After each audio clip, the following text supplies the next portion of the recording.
तुझ पे कुर्बान मुरलिया वाले रे। मेरा दिल तुझ पे कुर्बान मुरलिया वाले रे। मेरा दिल तुझ पे कुर्बान मुरलिया वाले रे। मुरलिया वाले रे सावरिया प्यारे रे। मुरलिया वाले रे सावरिया प्यारे रे। ओ मेरा दिल तुझ पे कुर्बान मुरलिया वाले रे। मेरा दिल तुझ पे कुर्बान मुरलिया वाले रे। मेरा दिल तुझ पे कुर्बान।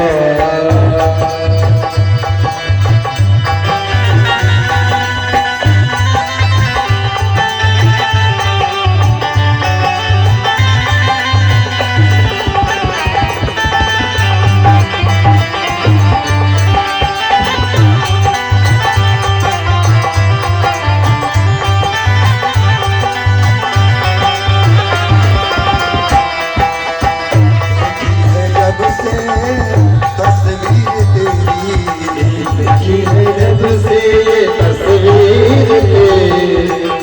बदली है तब से तकदीर मेरी। बदल गई तब से तकदीर मेरी। मुरलिया वाले रे हो समरिया प्यारे रे। ओ मुरलिया वाले रे सावरिया प्यारे रे। मेरा दिल तुझ और लेकर हाथ भर के ताली बजाते हैं। मेरा दिल तुझ पे कुर्बान मुरलिया वाले रे। मेरा दिल तुझ पे कुर्बान। कुर्बान मेरे राम कुर्बान कुर्बान कुर्बान कुर्बान मेरे राम। ओ मेरा दिल तुझ पे कुर्बान। कितने लोग कुर्बान है कन्हैया पर हाथ ऊपर करो सभी लोग भाव से। जितने लोग कन्हैया पर कुर्बान है हाथ ऊपर करके बताओ। प्रभाव से मीठी मीठी ताली बजा रहे गाड़ियां। ओ मेरा दिल तुझे पे कुर्बान मुरलिया वाले रे। मेरा दिल तुझे पे कुर्बान मुरलिया वाले रे। मेरा दिल तुझे पे कुर्बान। तो तेरा एक दीदार चाहूं। मैं तो तेरा एक दीदार चाहूं। मैं तो तेरा एक दीदार चाहूं। दीदार के बिना तो कहाँ मेरी नजर है। दीदार के बिना तो कहाँ मेरी नजर है। मैं तो तेरा एक दीदार चाहूं। दीवाना तेरा तेरा प्यार चाहो। दीवाना तेरा हो तेरा प्यार चाहो। मुरलिया वाले रे हो समरिया प्यारे रे। ओ मुरलिया वाले रे सावरिया प्यारे रे। मेरा तू मुरलिया वाले रे। मेरा दिल तुझे पे कुर्बान मुरलिया वाले रे। मेरा दिल तुझे पे कुर्बान मुरलिया वाले रे। मेरा दिल तुझे पे कुर्बान।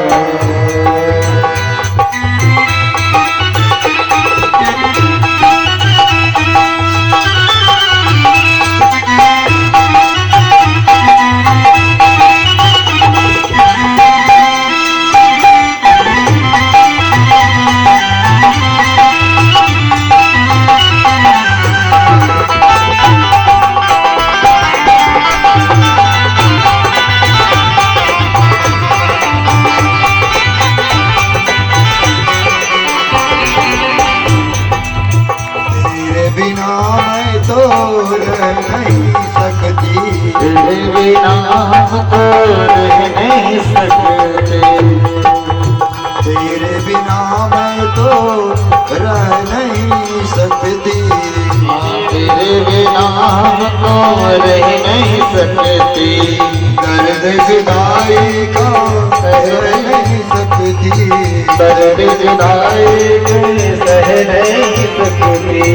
दर्द जुदाई के सह नहीं सकती। मुरलिया वाले हो सावरिया प्यारे रे।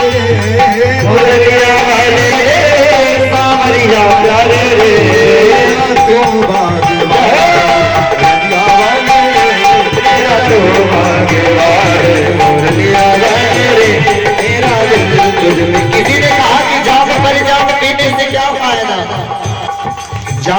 जाओ, पीने से क्या फायदा, सुबह में पिएंगे शाम तक गुजर जाएगी।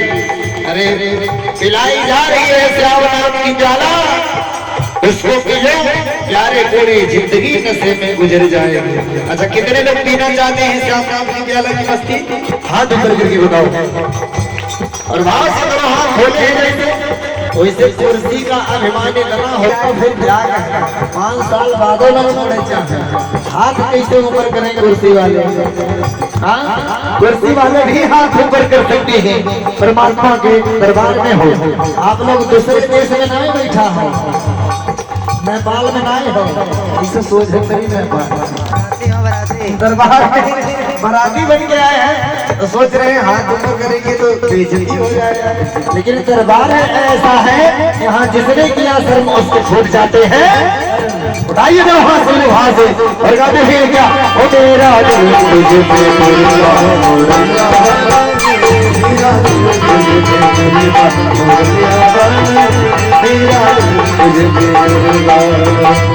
मुरलिया वाले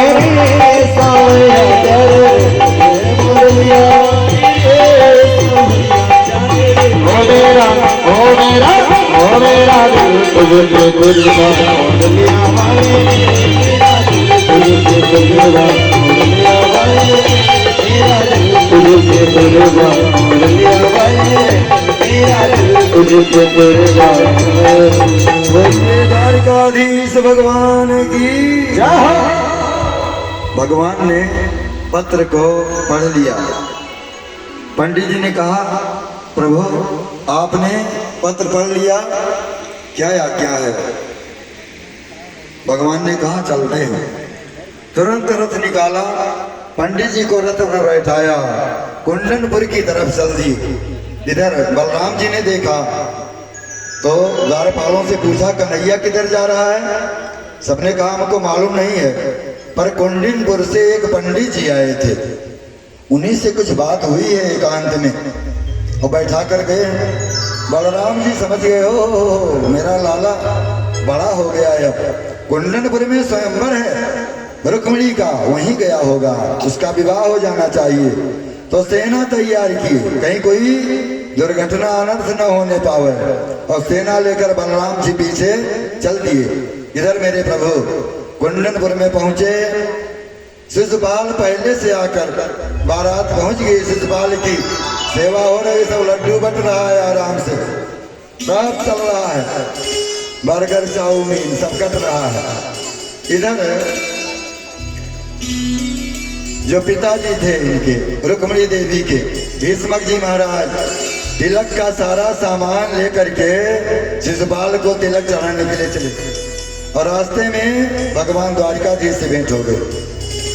बोले, ओह द्वारकाधीश आप आ गए, बड़ी अच्छी बात है, हमारे बेटी के स्वयंवर में आप पधारे, हम तो निहाल हो गए, बड़ी खुशी की बात है।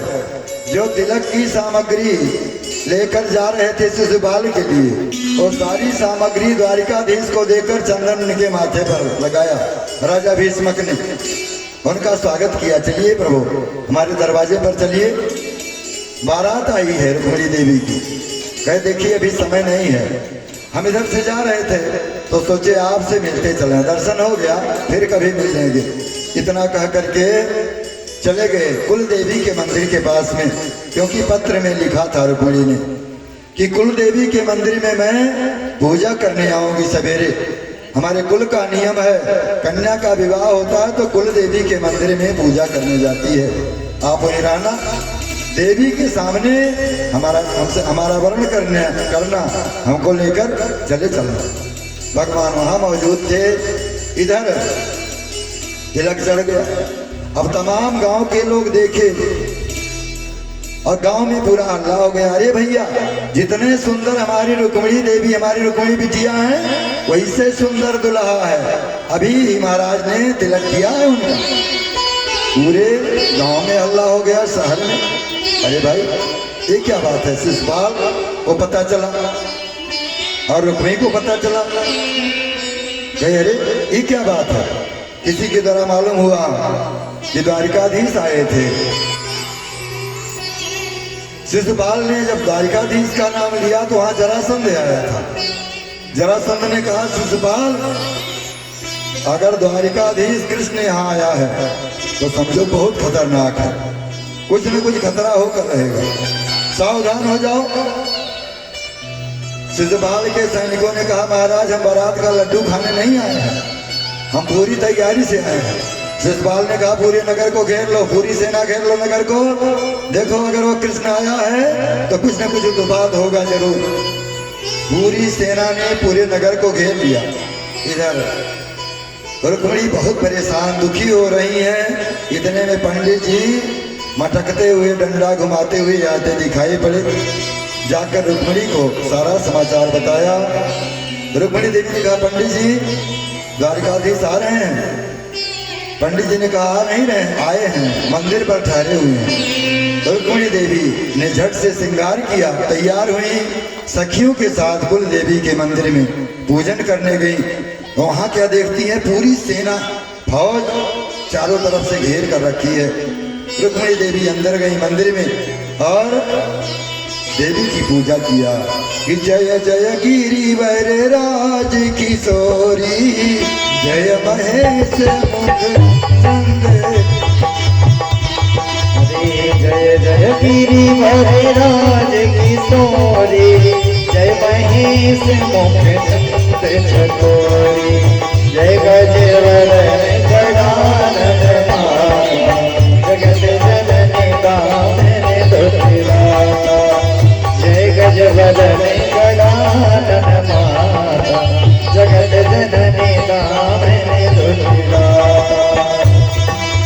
नहीं तब आज मान अवसाना, अमित प्रभाव वेद नहीं राना, भव भव विभव पराभव तोरण, विश्व विमोहनि शरश विहारे, पूजी पद कमल तुम्हारे, सुर नर मुनि सब होहि तुम्हारे। बड़ी विनती किया है रुक्मिणी देवी ने और कहा नमस्ते तांबिके भीक्षम ससंतानयुतां शिवां, भूयात पतिर्मे भगवान कृष्णस्तदनुमोदतां। हे देवी भवानी, मैंने आपकी बड़ी सेवा की है, बड़ी आपकी पूजा की है, आप कृपया प्रसन्न हो, मुझे पति रूप में द्वारिकाधीश कृष्ण मिले, ऐसा आप आशीर्वाद दो। रुक्मिणी देवी ने भवानी की पूजा किया। देवी के गले की माला खिसक करके रुक्मिणी देवी के हाथ में आ गई। द्वारिकाधीश मंदिर में प्रकट हो गए। रुक्मिणी देवी ने वरमाला द्वारिकाधीश के गले में डाली और मंदिर में ही दोनों का गांधर्व से विवाह संपन्न हो गया। भगवान ने सबके देखते देखते रुक्मिणी देवी को गोद में उठाया, रथ की तरफ बढ़े। सारे सैनिक रखवाली कर रहे थे। सैनिकों ने जब देखा कृष्ण को, रुक्मिणी को, तो एक सैनिक बोला कितना सुंदर है, देखो कितना सुंदर पीतांबर पहने हुए है।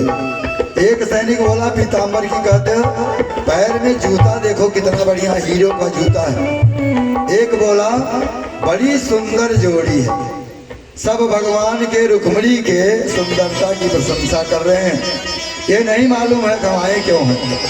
हम रुक्मिणी को कोई न ले जाने पावे, रखवाली करने आए हैं, ये सब भूल गए। क्योंकि भगवान जब मुस्कुरा देते हैं तो उनके मुस्कुराहट में सब फंस जाते हैं, सब भूल जाते हैं। द्वारिकाधीश रुक्मिणी देवी को रथ पर ले जाकर बैठाए और घोड़े को चाबुक लगाया। एक पहरेदार ने कहा देखो रथ कितना सुंदर है। एक बोला घोड़े कितने सुंदर हैं, सफेद सफेद उच्चई सरवा जैसे। इतने में भगवान रथ को लेकर चल दिए सब। एक बोला अच्छा भैया एक बात बताओ, हम लोग यहाँ क्यों आए हैं? एक बोला हाँ याद आया, हम लोग रुक्मिणी देवी की रखवाली करने आए हैं। एक बोला तो रुक्मिणी कहाँ गई? तीसरा बोला अरे वही जो सुंदर वस्त्र पहना था पीतांबर, वही ले गए। अच्छा तो रोका क्यों नहीं? बोला सोचा जोड़ी बहुत बढ़िया, एक बार जाने दो फिर रोक लेंगे। तो सब इस तरह से भगवान के रूप पर मुग्ध हुए और वहां से वापस आए। शिशुपाल से बोले महाराज जी आपकी होने वाली बहू द्वारिकाधीश के साथ में भाग गई। शिशुपाल बहुत क्रोधित हुआ, रुक्मी क्रोधित हुआ, सेना लेकर के कृष्ण को मारने दौड़ा। शिशुपाल ने कहा, रुक्मी तुमने हमारा बड़ा अपमान किया, बारात लेकर हमको आने को कहा, बुलाया हमको, और तुम्हारा कृष्ण से पहले बात हुआ था, भेज दिया कृष्ण के साथ, मेरा अपमान किया, मैं तुझे जीवित नहीं छोड़ूंगा। रुक्मी ने कहा, मित्र ये सब गलत बात है, ये सब मेरी मर्जी के बगैर हुआ है। मैं कसम खाता हूँ जब तक रुक्मिणी को वापस नहीं लाऊंगा कुंडलिनी में मुख नहीं दिखाऊंगा। पीछा किया, अब क्या करें।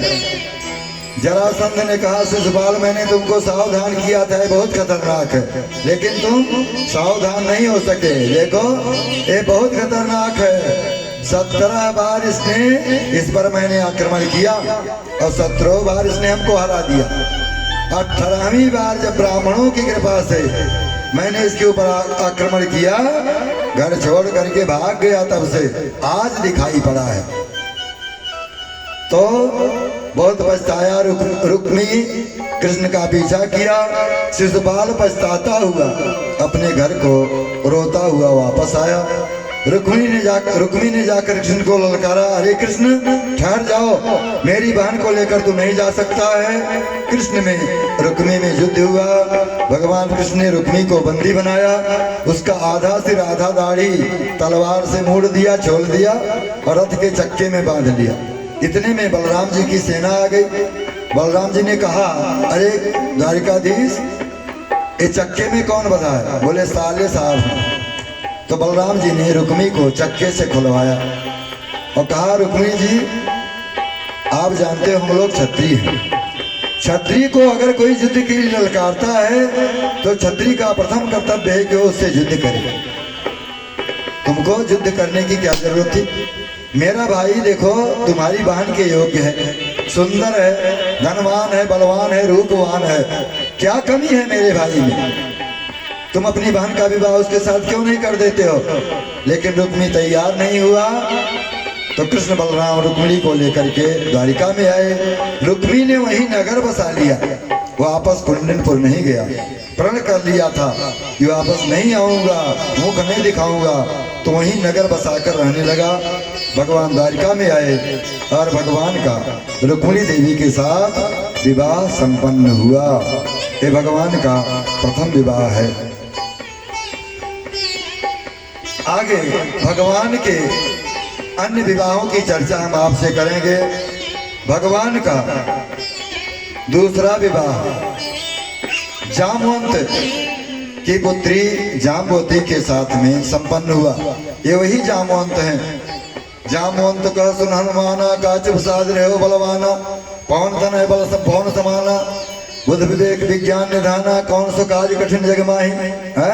सुंदर कांड में है ना, वही जामवंत जी हैं।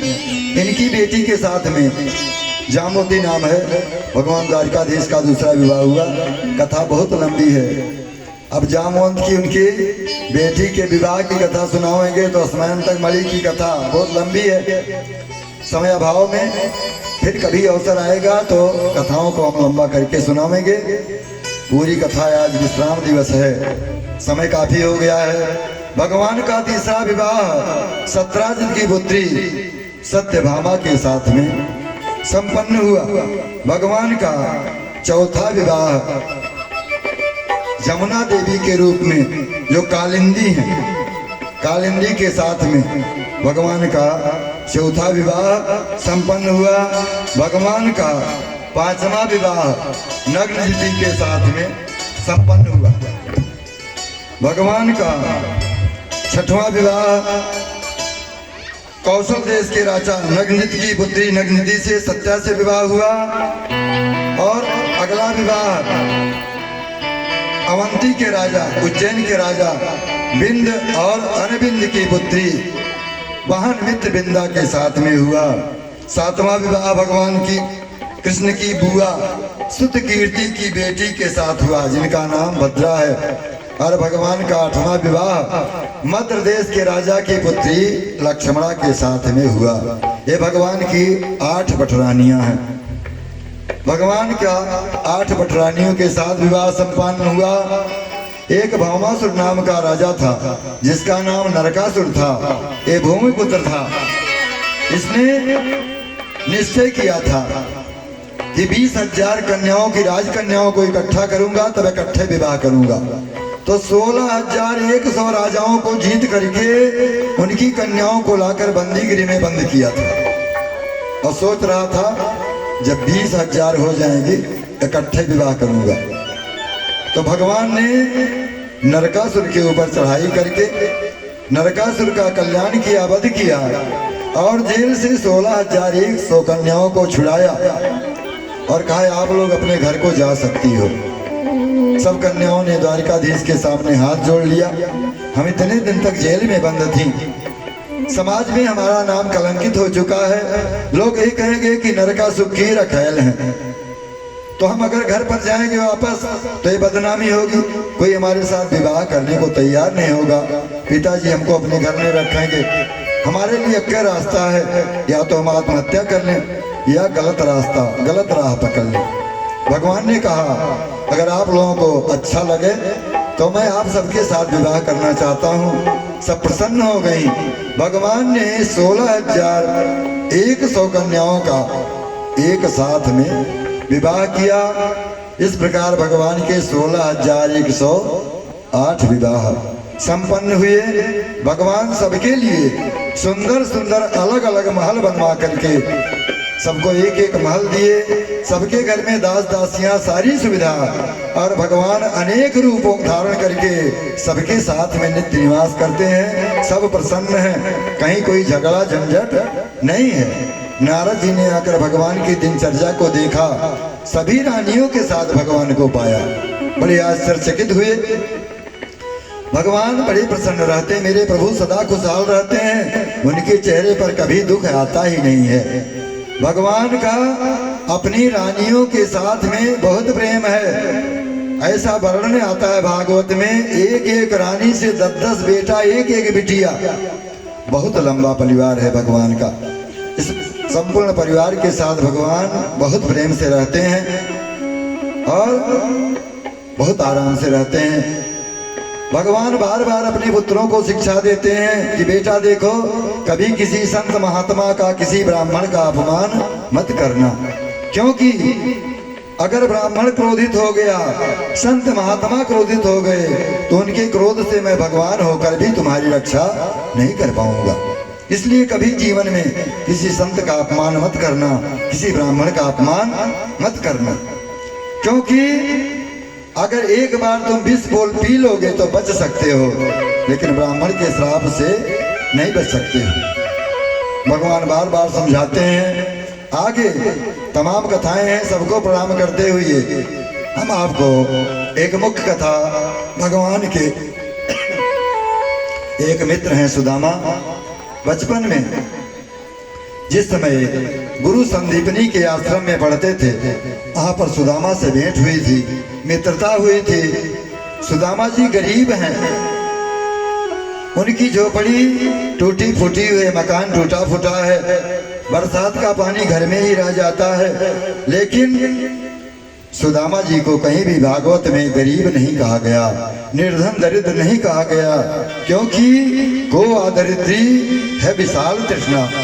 दरिद्र कौन है? जिसके अंदर लालच है, और जब आवे संतोष धन सब धन दूरी समान। जिसके पास संतोष है उसके लिए सारा धन धूल के समान है। तो सुदामा जी के अंदर संतोष था, भगवान के नाम का भजन करते थे, जो कुछ भी मिलता था उसी में संतोष रखते थे। एक बार सुदामा के घर कोई संत ब्राह्मण आए, सुदामा की पत्नी से बोले कि आप इतना दुख उठाती हो, आपके बच्चे 4-4, 5-5 दिन बिना भोजन के रहते हैं। आपके पति जो हैं, आपके पति के मित्र द्वारिकाधीश कृष्ण हैं, उनके पास क्यों नहीं चले जाते हैं? एक बार चले जाएंगे तो द्वारिकाधीश निहाल कर देंगे, इतना धन देंगे गरीबी छूट जाएगी। तो वर्णन किया है सुखदेव भगवान ने, कहते हैं कृष्णस्यासीत् सखा कश्चित् ब्राह्मणो ब्रह्मवित्तमः विरक्त इंद्रियार्थेषु प्रशांतात्मा जितेंद्रिय। पूरे भागवत में इतना जितना इसमें उपाधि लगी है सुदामा के लिए, पूरे भागवत में किसी के लिए नहीं है। कृष्ण शासित सखा कश्चित, कृष्ण का कोई मित्र था, ब्राह्मण था, ब्रह्म को पहचानने वाला था, भगवान को जानने वाला था। सच्चा ब्राह्मण कौन है? जो ज्ञानी है, पढ़ा लिखा है, जो भगवान को जानता है, ब्राह्मण वही है, सच्चा ब्राह्मण वही है। और विरक्त इंद्रियार्थेषु, अपनी इंद्रियों से विरक्त था, प्रशांत आत्मा, शांत वाला आत्मा वाला था, और जितेंद्रिय था।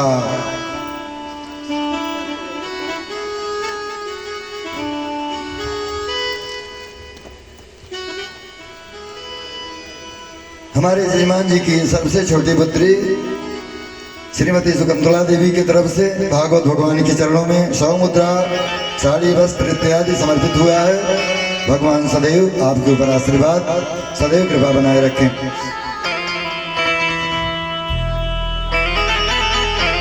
भगवान के विवाह में जो भेंट होनी चाहिए भक्त लोग लेकर आए हैं, सब बहुत समझदार हैं। श्री सतीश चंद्र चौधरी जी, आपकी धर्म पत्नी की तरफ से भगवान के विवाह में साटिका वस्त्र इत्यादि समर्पित हुआ है। भगवान सदैव आपका कल्याण, आपके परिवार का कल्याण करें, भगवान की कृपा सदैव बनी रहे। तो कहते हैं सुदामा जी जितेंद्रिय थे, इंद्रियों से विरक्त थे, शांत थे, हैंड पाइप का पानी पीकर सो जाते थे, लेकिन कोई चिंता नहीं करते थे। भोजन 4 दिन नहीं मिलता था और किसी से कुछ मांगते नहीं थे। लेकिन उनकी पत्नी जो थी, एक बार संतों के कहने से उसने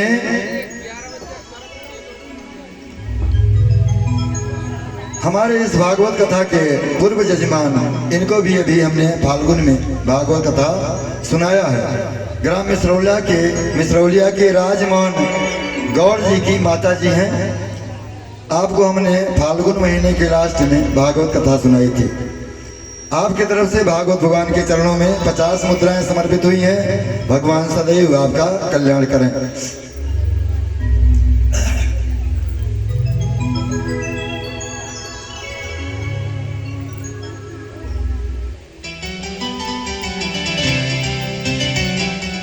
सौ मुद्रा आप बहन की तरफ से 100 रुपया समर्पित है। भगवान की तरफ से आपको बहुत बहुत धन्यवाद। भगवान सदैव आपके परिवार को खुशहाल रखें, सदैव प्रसन्न रखें।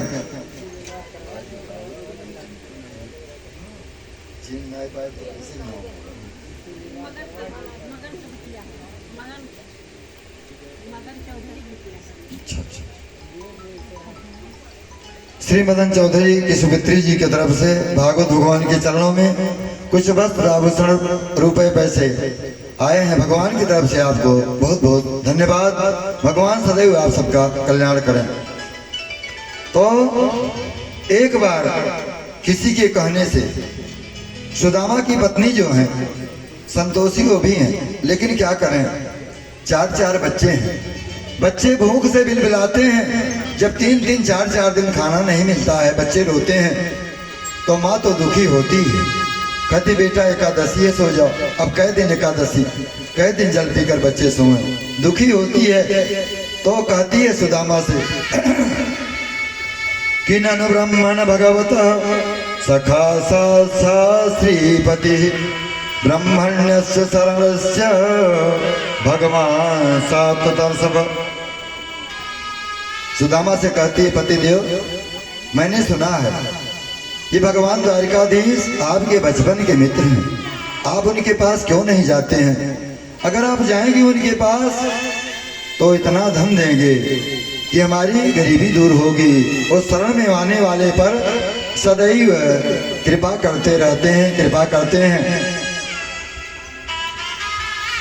वो कहते हैं कि आप वहां पर जाओ। सुदामा जी कहते हैं रोली डाली, ये डाली बच्ची की तरफ से 100 मुद्रा भागवत भगवान के चरणों में बहुत सेवा कर रही है। हम लोगों की जब से कथा हो रहा है बहुत सेवा विचारी कर रही है। भगवान सदैव आपका कल्याण करें, खुशहाल रखें।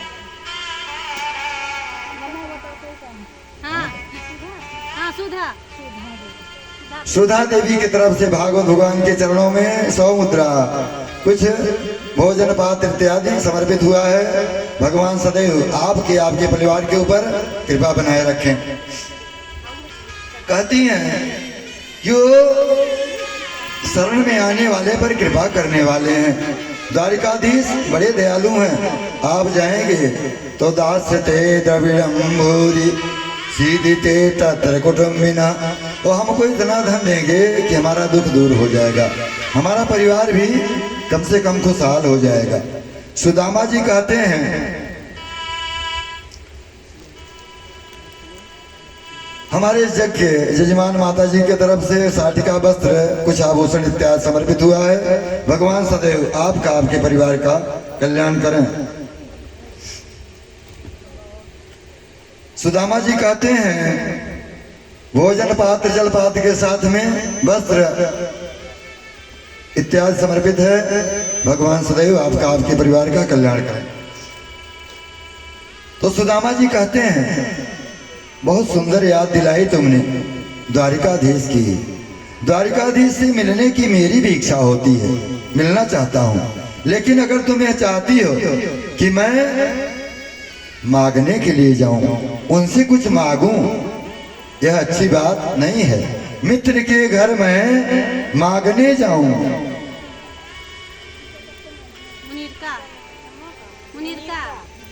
पुनीता खाली नीता ए श्रीमती पुनीता जी की तरफ से आप अशोक विश्वकर्मा की धर्मपत्नी हैं। 100 मुद्रा भागवत भगवान के चरणों में समर्पित हुआ है। वो नमवा हम जानते ही बात नहीं। आपका नाम है मुनिरिका, शुद्ध नाम जो है नहीं मालूम है, इसलिए पूछना पड़ा। 100 मुद्रा भागवत भगवान के चरणों में समर्पित है। भगवान सदैव आपके परिवार के ऊपर कृपा बनाए रखें। आइए हम लोग कथा श्रवण करें। सुदामा जी कहते हैं कि बड़ी सुंदर याद दिलाई। यह तो परम लाभ है कि भगवान उत्तम श्लोक के दर्शन मिले, लेकिन तुम चाहती हो कि हम उनसे कुछ मांगे, तो ये अच्छी बात नहीं है। हम उनसे कुछ भी मांगना नहीं चाहती हैं, मांगना नहीं चाहते हैं। ब्रह्मादीन यादव जी की धर्मपत्नी की तरफ से 100 मुद्रा भागवत भगवान के चरणों में समर्पित है। भगवान सदैव आपके परिवार के ऊपर कृपा बनाए रखें। आप सभी लोग खुशहाल रहें, प्रसन्न रहें। कहते हैं कि मित्र के पास जाऊं, वह भी कुछ मांगने के लिए जाऊं, ऐसा मैं नहीं कर सकता हूं।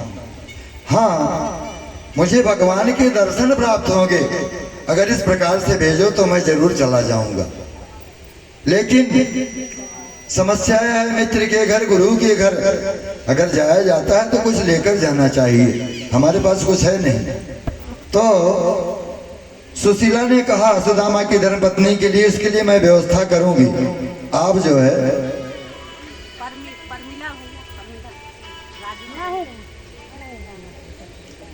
आपके तरफ से तो हमेशा कुछ न कुछ आता रहता है। भगवान सदैव कल्याण करें। आप परिवार की ही पुत्री हैं, भगवान सदैव भला करें। कहते हैं सबसे बड़ा लाभ है भगवान का दर्शन मिल जाए। अयम ही परमो लाभ उत्तम श्लोक दर्शनम। जीवन का परम लाभ है कि भगवान का दर्शन मिल जाए। अगर यह सोचती हो इसी बहाने भगवान का दर्शन मिल जाएगा तो मैं जरूर चला जाऊंगा, लेकिन अगर मांगने के लिए कहती हो तो मैं कभी जाने वाला नहीं हूं। वो अपने महल का राजा, सुदामा अपनी झोपड़ी का राजा। नाम जप करता हूं, सदैव उसका ध्यान करता हूं। मैं तो यहीं रहकर उसका हमेशा ध्यान करते हुए उसका दर्शन प्राप्त करता रहता हूं। लेकिन पत्नी ने 4 घरों से 4 मुट्ठी चावल मांग कर लाई। सुशीला ने 4 मुट्ठी ला करके एक फटे पुराने कपड़े में 4 परत करके उसमें 4 मुट्ठी चावल को बांधा और सुदामा जी को दिया। कहा ले जाइए, इसे द्वारिकाधीश को दे देना भेंट के रूप में, और द्वारिकाधीश से हमारा संदेशा भी कह देना। क्या संदेशा कह दूंगा? तो कहती हैं द्वारिकाधीश से कहना कि 1 मास द्वैपाख में, 1 मास द्वैपाख में 2 एकादशी हो, 1 मास द्वैपाख में 2 एकादशी होए, स्वामी मेरे घरन में नित्य एकादशी होए। ये हमारे जजमान की सखी हैं, हमारे जजमान जी की सखी के तरफ से भागवत भगवान के चरणों में 51 मुद्रा समर्पित हुआ है। भगवान सदैव आपका, आपके परिवार का कल्याण करें, सदैव खुशहाल रखें। संदेशा दिया और संदेशे के साथ में सुदामा जी द्वारिका के लिए चलते हैं। मन में ये चाह है कि इसी बहाने भगवान के दर्शन प्राप्त होंगे, और सुदामा जी चलते हैं तो भूख लगती है, प्यास लगती है, जिंदगी अब उदास लगती है,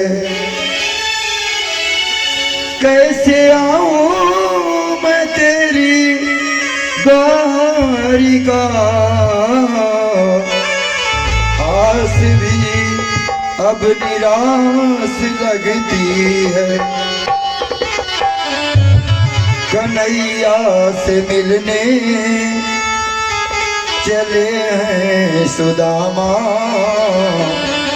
जपे कृष्ण कृष्ण जपे राम राम, कन्हैया से मिलने चले हैं सुदामा, जपे कृष्ण कृष्ण जपे राम राम, कन्हैया से मिलने चले हैं सुदामा, जपे कृष्ण कृष्ण जपे राम राम, जपे कृष्ण कृष्ण जपे राम राम।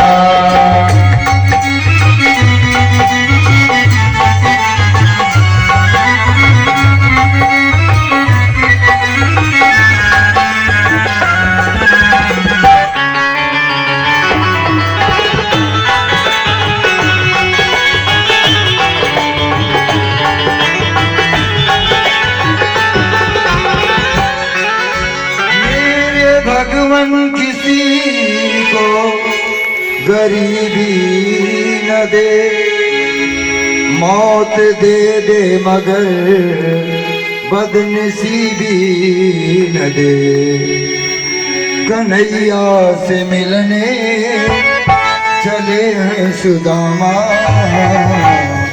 जपे कृष्ण कृष्ण पहले भाव से जाकर जप करेंगे, जपे कृष्ण कृष्ण जपे राम राम, जपे कृष्ण कृष्ण जपे राम राम,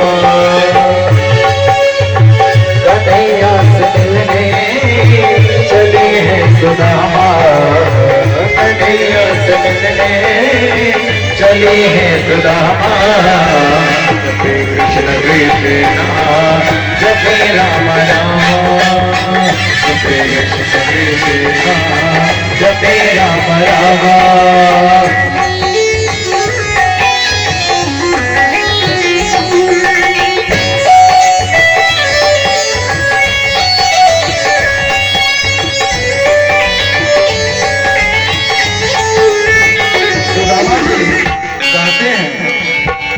बुलाए नहीं नाथ आएंगे हम, चाहे कितनों जुल्मों सितम झेल जाएंगे हम, दीन बंधु दयानिधि दया कीजिए, वरना हमको यहाँ से उठा लीजिए।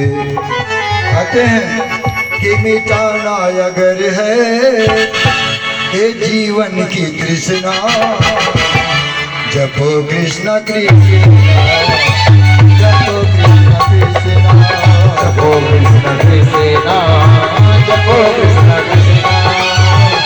कन्हैया से मिलने चले हैं सुदामा, कन्हैया से मिलने चले हैं सुदामा। जपे कृष्ण कृष्ण, जपे राम राम, जपे कृष्ण कृष्ण, जपे राम राम।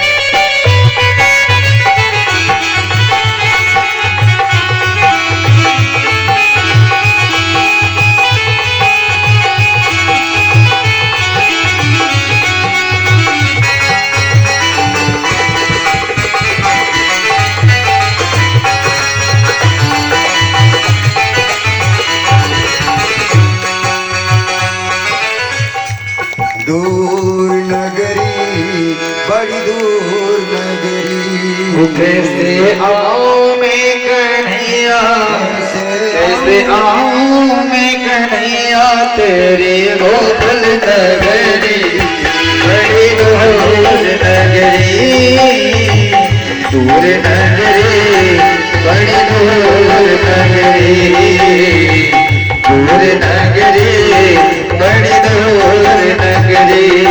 ऐसे आऊं मैं कन्हैया, ऐसे आऊं मैं कन्हैया तेरी गोकुल नगरी, बड़ी दूर नगरी, दूर नगरी, बड़ी दूर नगरी, दूर नगरी, बड़ी दूर नगरी।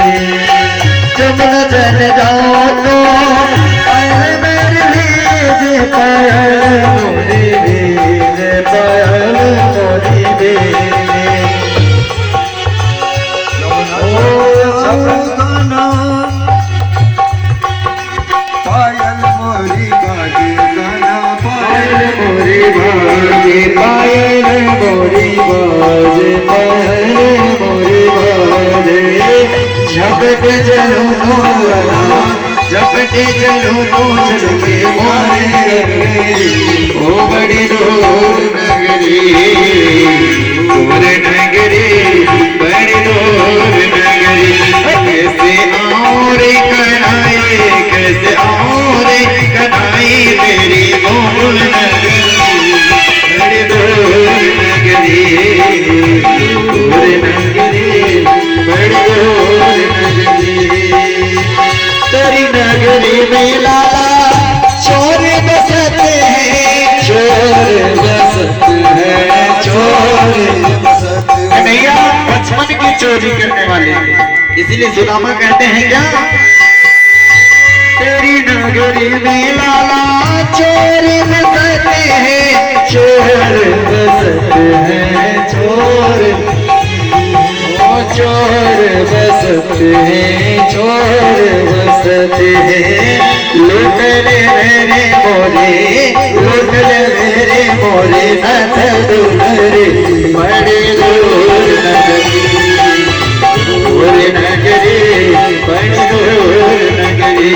कैसे आओ रे कन्हैया, कैसे आओ रे कन्हैया तेरी गोकुल नगरी, बड़ी दूर नगरी, दूर नगरी, दूर नगरी, दूर नगरी, बड़ी दूर नगरी, दूर नगरी, बड़ी दूर नगरी, दूर नगरी, बड़ी दूर नगरी।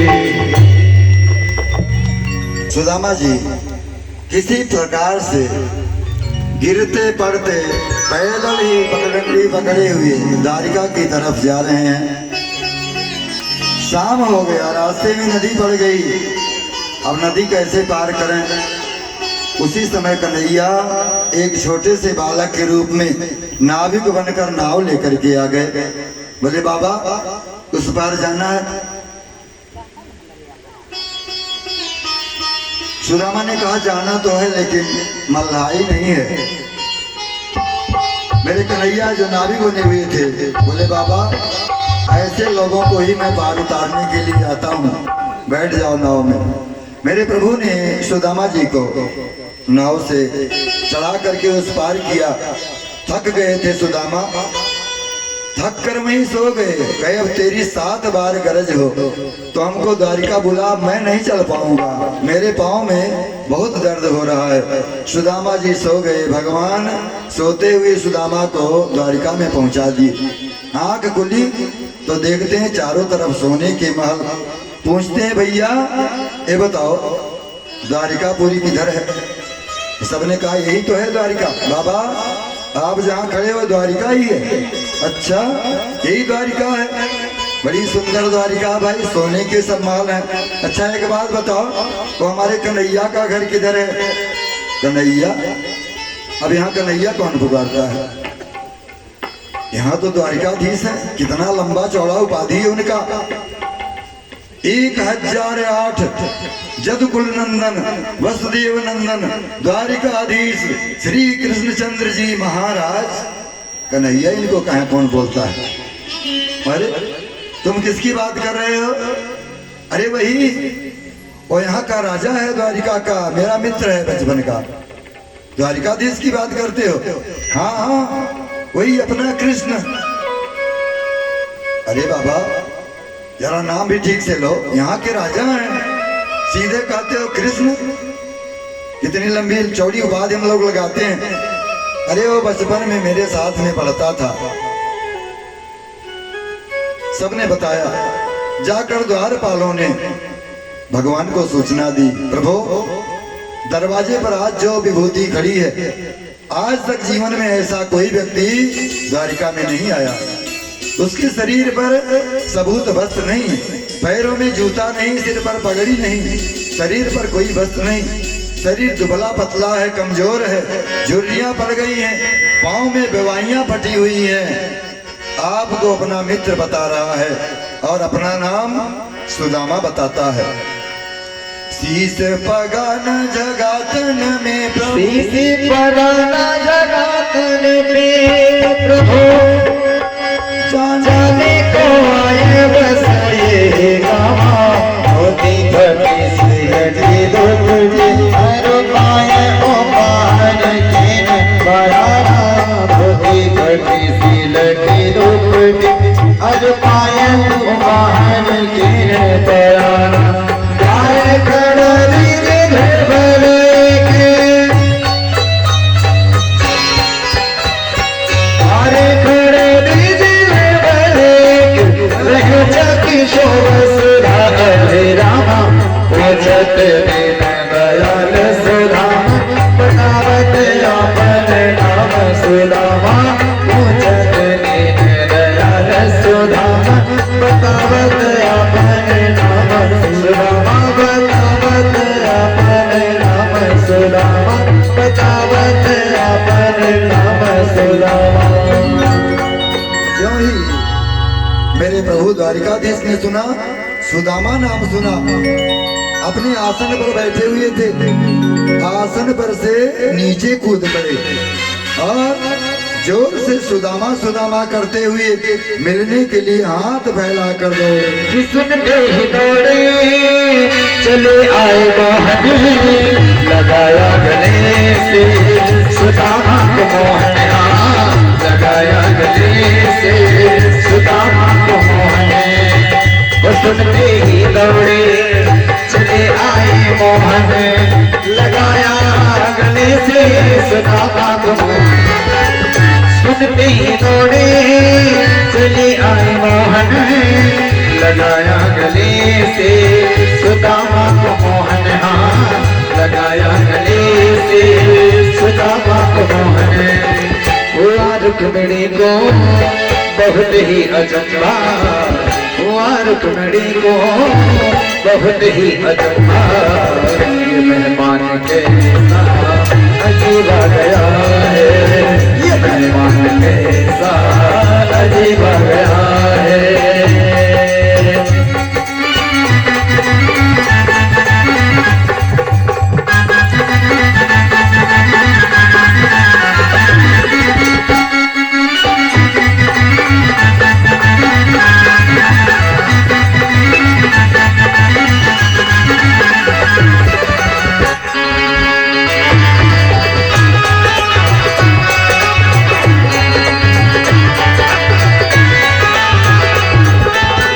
बराबर में अपने दामा उठाए, चरण आंसुओं से श्याम ने धुलाए, हाँ चरण आंसुओं से श्याम ने धुलाए।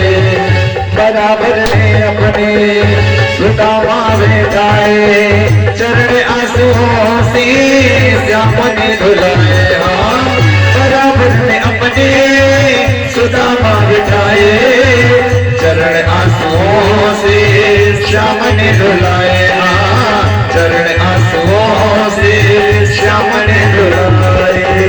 न घबराओ प्यारे जरा तुम सुदामा, न घबराओ प्यारे जरा तुम सुदामा, खुशी का समा तेरे करीब आ गया है, खुशी का समा तेरे करीब आ गया है। अरे द्वार पालो कन्हैया से कह दो, अरे द्वार पालो कन्हैया से कह दो, मिलने सका बंदे नसीब आ गया है, खुशी का समा तेरे करीब आ गया है, खुशी का समा तेरे करीब आ गया है। इस प्रकार से भगवान द्वारिकाधीश ने ज्यों सुदामा नाम सुना, दौड़े हुए आए, सुदामा को गले से लगा लिया, बोले द्वारपाल सुदामा नाम पाड़े सुन, छाड़े राज काज ऐसी जी की गति जाने को, द्वारिका के नाथ नाथ जोड़ी धाए, गहे पाए भेटे भरी अंग लिए अंग लिपटाने को, ला करके अपने गद्दी पर आसन पर बैठाया। रुक्मिणी जी खड़ी थी, बोले जाकर जल लाओ, महापुरुष के चरण पखारने हैं। रुक्मिणी जी जब तक जल लाती तब तक भगवान सुदामा की दीन दशा को देखकर ऐसा रोए कि उनकी आंखों के आंसुओं से सुदामा जी का पैर धुल गया। पैर को धुलकर अपने दुपट्टे से पीतांबर से पैर को पोंछा, बैठाया, सुदामा जी से हाल चाल हुआ। पूरी सभा आश्चर्यचकित है कि आज कैसा व्यक्ति आ गया, हमारे द्वारिकाधीश एक ऐसे व्यक्ति को इतना सम्मान दे रहे हैं। भगवान ने कहा सुदामा बहुत दिन पर दर्शन दिया, हमने कहा था जल्दी आना, लेकिन तुमने इतना समय बिता दिया। हाय महा दुख पायो सखा तुम आए इतै न इतै दिन खोए। और देख सुदामा की दीन दशा, करुणा करके करुणा निधि रोए, पानी परात को हाथ छुयो नहीं, नैनन की जलसों भग धोए। पैर को धो लिया और सुदामा जी से हाल चाल पूछते हैं। सुदामा गुरुकुल की बात याद करो, बचपन में जब हम लोग पढ़ते थे। अब सुदामा जी सोच रहे हैं कि गुरुकुल की बात कह रहा है, कहीं पुराना चोरी वाली बात न कह दे, तो बात को बदलना चाहते हैं। भगवान कहते देखो, जब हम लोग जंगल में गए थे गुरु जी के आदेश से लकड़ी काटने, सुदामा कहते हाँ देखो कितनी बरसात हुई थी, और बरसात में गुरु जी परेशान हो गए थे, हम लोगों के मोह में हम सबको रात में खोजते हुए आए थे। बात बदलते हैं। भगवान कहते हैं सुदामा एक बात बताओ, जब हम लोग पढ़ते थे तुम बड़े ज्ञान की बात करते थे, साधु सन्यासियों की बात करते थे, एक बात बताओ, बड़े हो करके क्या विवाह किया? विवाह किया कि बस ऐसे साधु है? सुदामा ने कहा नहीं द्वारिकाधीश, विवाह किया है, पत्नी है, पत्नी का नाम है सुशीला और 4 बच्चे भी हैं। अच्छा, विवाह कर लिया चार चार बच्चे हो गए, लेकिन हमको निमंत्रण नहीं दिया, विवाह में हमको नहीं बुलाया। सुदामा ने कहा, क्यों लज्जित करते हो द्वारिकाधीश, हमारा तुम्हारा कैसा बराबरी? अरे वो तो पिताजी ने कर दिया, हो गया। हम लोग परिवार के साथ आराम से रहते हैं। अच्छा, विवाह हो गया, 4 बच्चे हैं। हाँ, 4 बच्चे हैं, पत्नी है सुशीला। द्वारिकाधीश ने कहा, अच्छा तो जब भाभी हमारे घर में है तो भाभी को पता है तुम हमारे पास आए हो? बोले हाँ, उसी ने तो हमको भेजा है, बार बार जिद किया जाओ द्वारिका जाओ।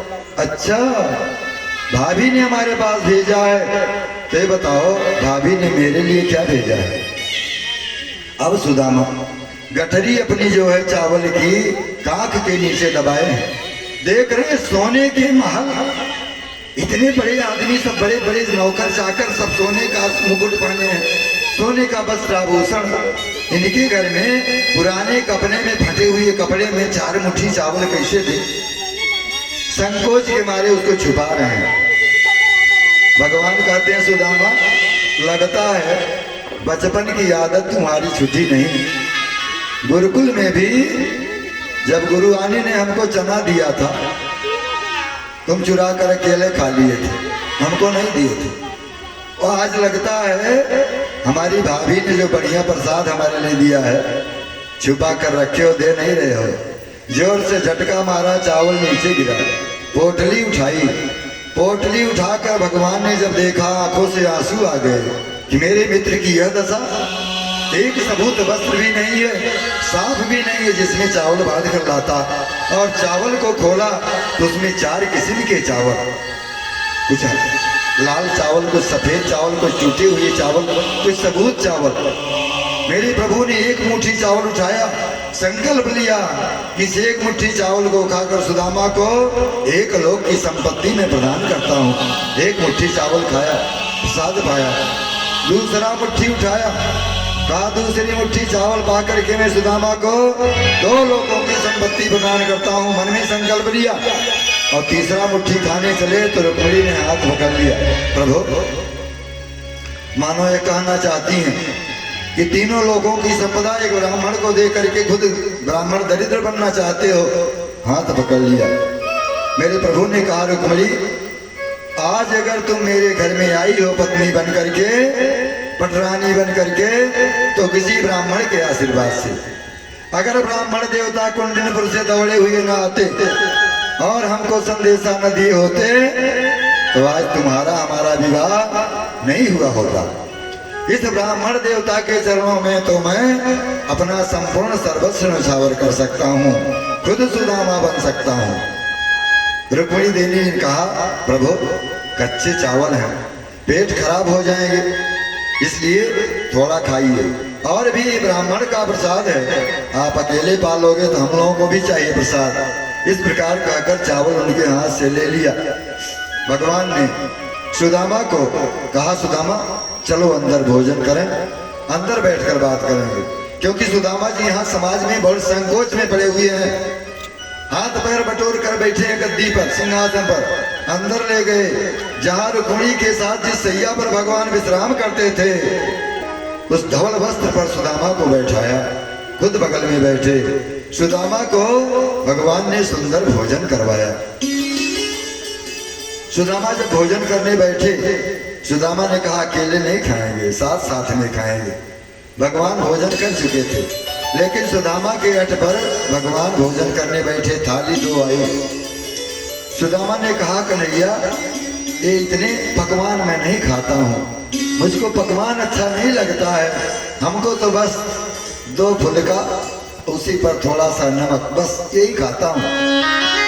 भगवान ने कहा, प्रभु का प्रसाद समझ करके पाओ। सुदामा जी ने भोजन किया, भगवान ने भी सुदामा जी का साथ लिया, भोजन करके पलंग पर विश्राम किया।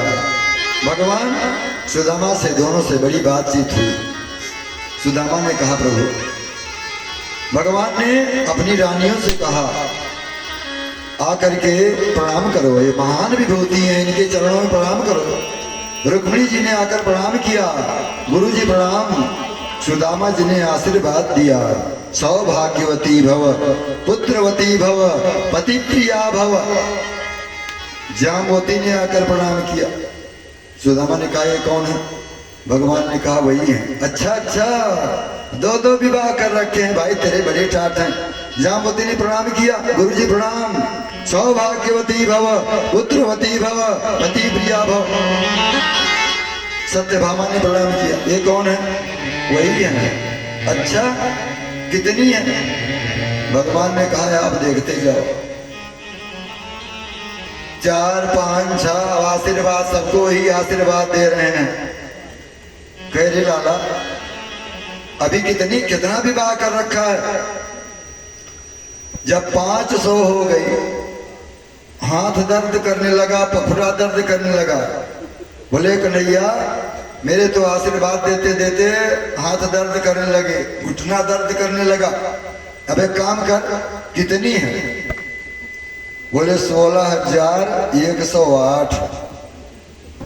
कहे तब तो आशीर्वाद देते देते हमारे प्राण निकल जाएंगे। एक काम कर लाला, तू इकट्ठे हमसे प्रणाम कर ले सबके लिए, हम इकट्ठे आशीर्वाद दे दूं। देखिए ब्राह्मण के अंदर कितना प्रभाव है। भगवान को आशीर्वाद देने की क्षमता है ब्राह्मण के अंदर में। भगवान ने अपने समस्त पत्नियों के साथ एक साथ प्रणाम किया। सुदामा ने सबको आशीर्वाद दिया, प्रसन्न रहो। सुदामा ने कहा लाला एक बात बताओ, हमने एक विवाह किया, न्योता नहीं दिया, पहले उलाहना दे दिया। तुमने इतना विवाह किया, कभी हमको याद नहीं किया, अपने इस मित्र को कभी तुमने याद नहीं किया। भगवान ने कहा मित्र अब क्या बताऊं, अगर डेट फिक्स हुआ होता और बरदेखुआ आए होते घर पर,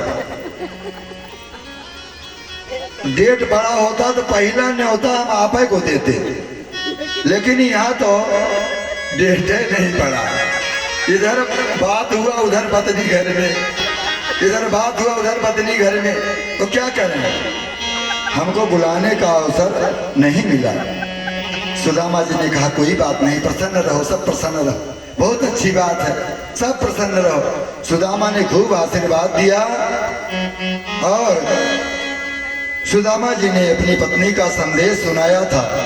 तो भगवान ने कहा कि सुदामा आराम करो, 2-4 दिन फिर जाना। सुदामा ने कहा नहीं द्वारिकाधीश, देखो तुम्हारी भाभी इंतजार कर रही होगी, बच्चे इंतजार कर रहे होंगे, मैं चलूंगा, फिर कभी आऊंगा, तेरी भाभी को भी लाऊंगा। अच्छा ठीक है, चलिए ठीक है। भगवान ने रोका नहीं और भगवान ने कहा मेरी भाभी को मेरा संदेशा दे देना।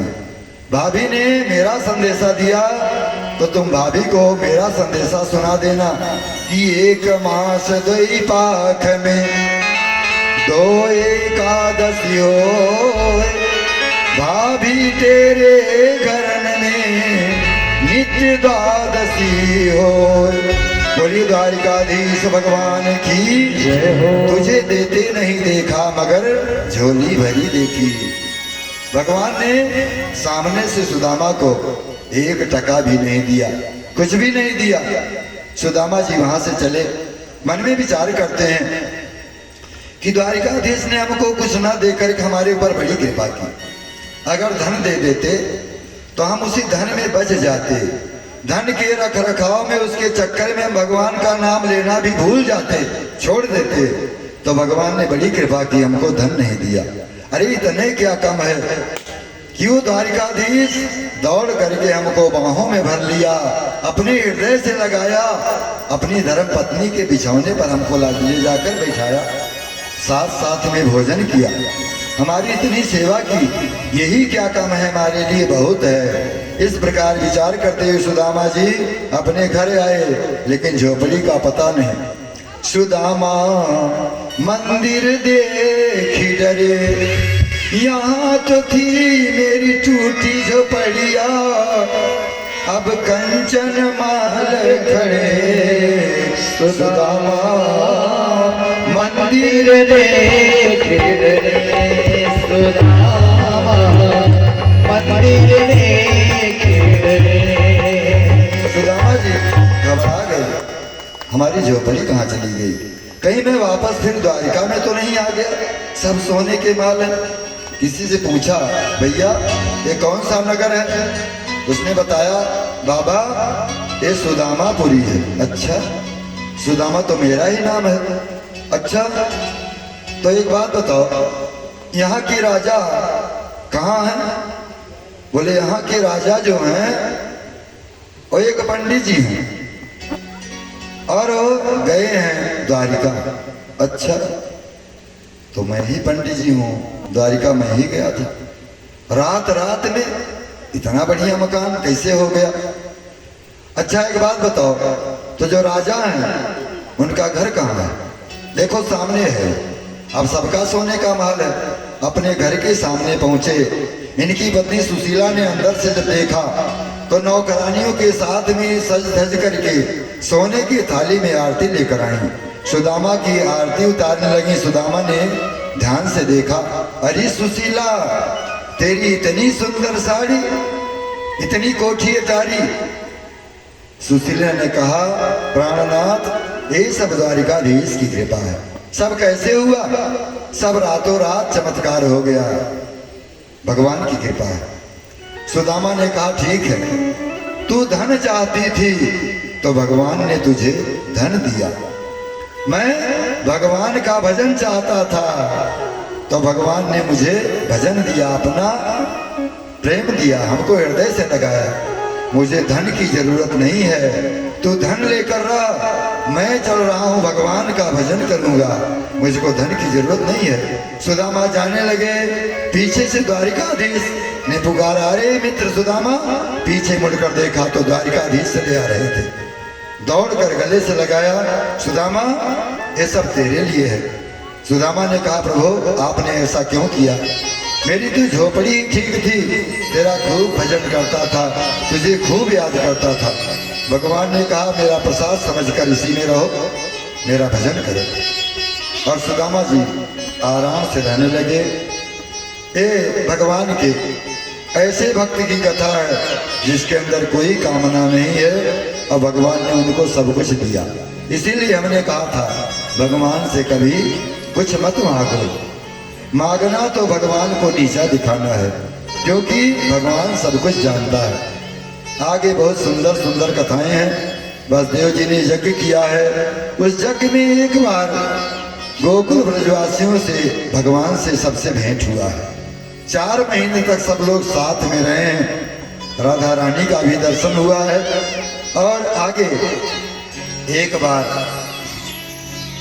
जदवंश को ऋषियों का श्राप लग गया। भगवान बार बार अपने पुत्रों को समझाते हैं, कभी किसी संत का ऋषि का अपमान मत करना। लेकिन उनके बेटे, परिवार बहुत लंबा चौड़ा हो गया है, इसलिए अभिमान हो गया है। भगवान ने विचार किया कि अभिमान नहीं रहने देना चाहिए। किसी दिन यह मेरा परिवार ही इस पृथ्वी पर किसी को रहने नहीं देगा, यह लोग उत्पात करेंगे। तो वहां पर कुछ संत आ गए। विश्वामित्रो सतः कर्णो दुर्वासा भृगु अंगिरा कश्यपो वामदेव वशिष्ठो नारदादयः। ये सब ऋषि आ गए। बाग में सब लोग भजन कर रहे थे। तो भगवान के पुत्रों ने सोचा कि ये संत महात्मा ये खूब फ्री का घूम घूम करके मालपुआ उड़ाते हैं, दूसरे का माल खाते हैं, सीताराम जपते हैं, चलो इनकी परीक्षा लिया जाए। तो जाम्बवती का बेटा था सांब। सांब को भगवान के पुत्रों ने साड़ी पहनाया और साड़ी पर पेट पर कपड़ा लपेटा और गर्भवती स्त्री के समान बनाकर घूंघट निकाल करके भगवान के पुत्र सांब को लेकर संतों के सामने गए। संतों ने कहा, क्यों आए हो तुम सब? सबने कहा, ये हमारी भाभी हैं, इनके पेट में बच्चा है। पूछने में शर्म खा रही हैं, लजा रही हैं। आप लोग बहुत बड़े संत हो, बताओ हमारी भाभी के पेट में बेटा है कि बेटी? संत नाराज हो गए। दुर्वासा जी ने श्राप दे दिया कि तुम्हारी भाभी नहीं, तुम्हारा भाई है। इसके पेट में लोहे का मूसल है जिससे संपूर्ण यदुवंश का संहार हो जाएगा। बच्चे डर गए, वहां से भागे। साड़ी को खोला तो साड़ी के अंदर लोहे का मूसल निकला। सब ले जाकर उग्रसेन जी को दिखाए। उग्रसेन ने इसका चूरा बनवा करके पिसवा कर समुद्र में फेंकवा दिया। यही एरका नाम की घास बनकर उग गया। और इसमें जो एक टुकड़ा लोहे का बचा हुआ था उसको मछली निकल गई थी। मछली को बहेलिए ने पकड़ा, पेट में लोहा निकला, उस लोहे को अपने धनुष के बाण पर सजाया। सभी लोग श्राप लग गया था, मदिरा पीकर मतवाले हो गए। समस्त यदुवंशी प्रभास क्षेत्र में पहुंचे, आपस में लड़ने भिड़ने लगे। जब लड़ने भिड़ने लगे तो वहां जो एरका नाम की घास हुई, लोहे का टुकड़ा घास के रूप में जमा था, उखाड़ करके जिसको मारते वो मर ही जाता।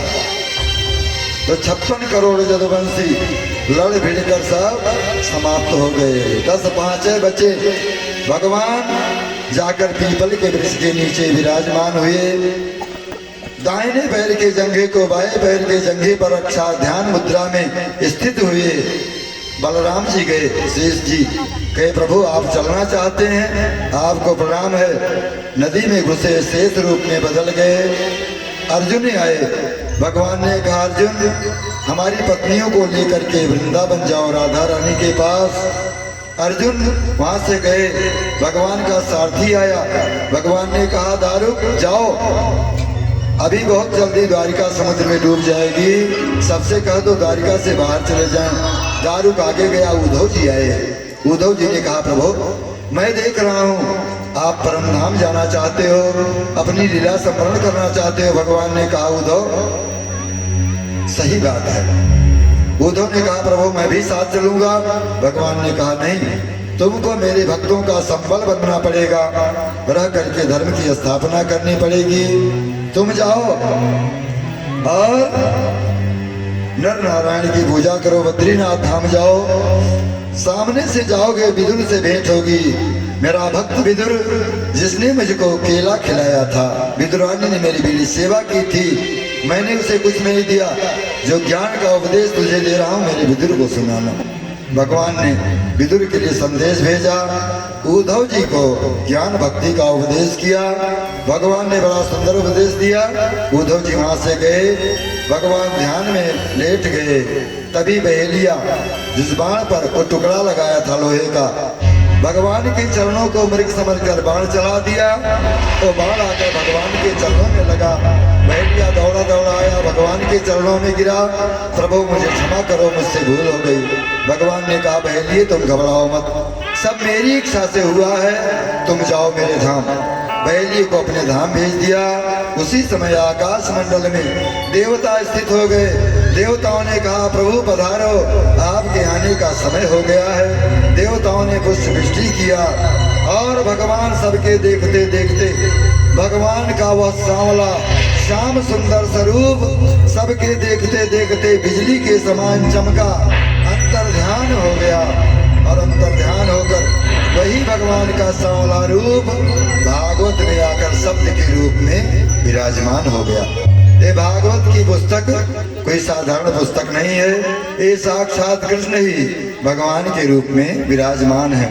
बोलिए भागवत भगवान की जय हो। जय। इस प्रकार से सुखदेव भगवान ने परीक्षित से कहा, परीक्षित हमने तुमको इस भागवत की संहिता का श्रवण कराया, जिसमें 12 स्कंद, 335 अध्याय और 18,000 श्लोक है, जिसका संक्षिप्त सार हमने तुमको सुनाया। परीक्षित ने कहा हाँ गुरुजी, आपने हमको भागवत सुनाया, 7 दिन पूरा हो रहा है, तक्षक आएगा मुझे काटेगा, मैं मर जाऊंगा। सुखदेव जी ने डांट कर कहा परीक्षित तुम राजन मरोगे, ऐसा विचार छोड़ दो, तुम कभी नहीं मरोगे, तुम भगवत स्वरूप हो, भगवान के एक अंश हो। जैसे एक सूरज के नीचे हजारों घड़ों में पानी भर के रख दो, 1000 सूरज दिखाई पड़ते हैं, लेकिन सूरज 1000 नहीं, सूरज एक है। तुम भगवान के अंश हो, भगवत स्वरूप हो, तुम्हारा विनाश कभी नहीं हो सकता। परीक्षित ने कहा गुरुजी मैं कृतार्थ हुआ, धन्य हुआ, आपने हमको भागवत संहिता सुनाई, मैं कृतार्थ हुआ, प्रसन्न हुआ। आपको बार बार प्रणाम है। बार बार परीक्षित ने सुखदेव जी को प्रणाम किया, उनका वंदन किया, षोडशोपचार पूजन किया और पूजन करने के बाद सुखदेव भगवान वहीं पर तत्क्षण अंतर ध्यान हो गए। सूत जी ने कहा इस प्रकार से ये भागवत संहिता सुनाई गई। तक्षक नाग आया छद्म वेश में, परीक्षित को डस लिया। सब हाय हाय करने लगे, परीक्षित का शरीर जलने लगा। परीक्षित के पुत्र जन्मेजय क्रोधित हो गए। जन्मेजय ने कहा तक्षक ने मेरे पिता को डसा है, मैं नागों को पृथ्वी पर जीवित नहीं रखने दूंगा। उन्होंने सर्प सत्र सर्प यज्ञ किया तो यज्ञ में ऋषि लोग आहुति देने लगे तो समस्त सर्प आकर यज्ञ कुंड में स्वाहा होने लगे। सो ब्रह्मा जी और आस्तिक मुनि ने आकर के यज्ञ को रुकवाया। कहा जन्मेजय पृथ्वी पर जो आया है उसे एक न एक दिन जाना है। तुम्हारे पिता का समय पूर्ण हो गया, ये सृष्टि की प्रक्रिया है। आए हैं सो जाएंगे, राजा रंग फकीर। अब सब सर्व सत्र बंद करो, इससे सृष्टि का विनाश होगा। आस्तिक मुनि और ब्रह्मा के कहने से परीक्षित जन्मेजय ने सर्व सत्र बंद करवाया। आस्तिक मुनि ने आशीर्वाद दिया कि जो भी आपका नाम लेगा उसे सर्प का भय नहीं रहेगा। इस प्रकार हमने आप सबको इस भागवत संहिता का पाठ सुनाया। अब अंतिम श्लोक आप लोग हमारे साथ में। नाम संकीर्तनम जस्य सर्व पाप प्रणाशनम नमस्ते तम कृष्णम। नमस्ते बार बार नमस्ते करते हुए हम सब लोग भागवत संहिता को प्रणाम करेंगे। जिसके नाम के संकीर्तन से, जिसका नाम संकीर्तन करने से समस्त पाप और संताप सब नष्ट हो जाते हैं, ऐसे सुखदेव जी के चरणों में हम सभी लोग मिल करके प्रणाम करते हैं। प्रणामो दुख समनस्तम नमामि